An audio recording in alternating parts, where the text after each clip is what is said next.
Hi and welcome to this quick video where today we will be taking a look at these rubber wheels for office chairs. In the middle we have two bearings on both sides.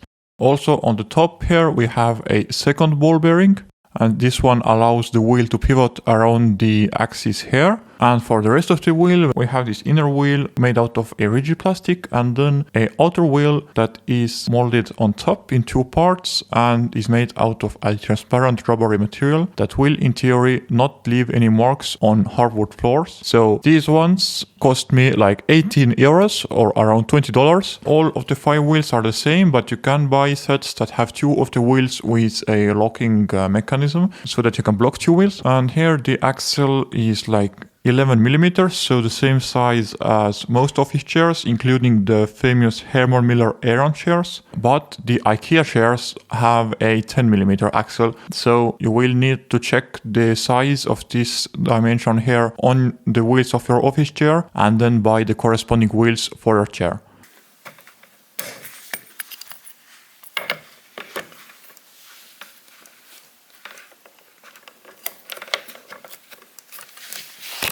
Now here is the new look. As you can see, the new wheels, as they are much bigger, the chair is also higher up, so the base of the chair used to almost touch the ground, now it's really high up.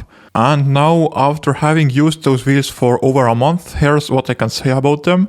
Well, first, comfort-wise, they really are different from the standard wheels. Because they are much bigger, they are also a lot less reactive. You need to apply a lot of force to make all the wheels turn to the new direction, and that's a bit jerky and not smooth at all.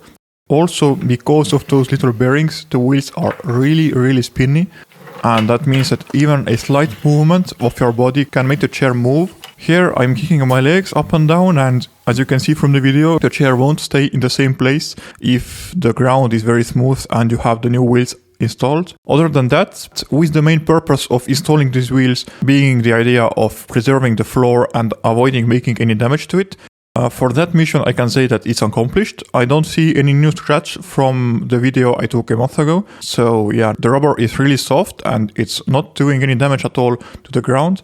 For the conclusion, if you want to have an aesthetical setup, go with these, and if you want the most comfort, go with a plastic mat to protect the floor. Thank you for watching this review. I hope you liked it and I will see you in the next one. Bye bye.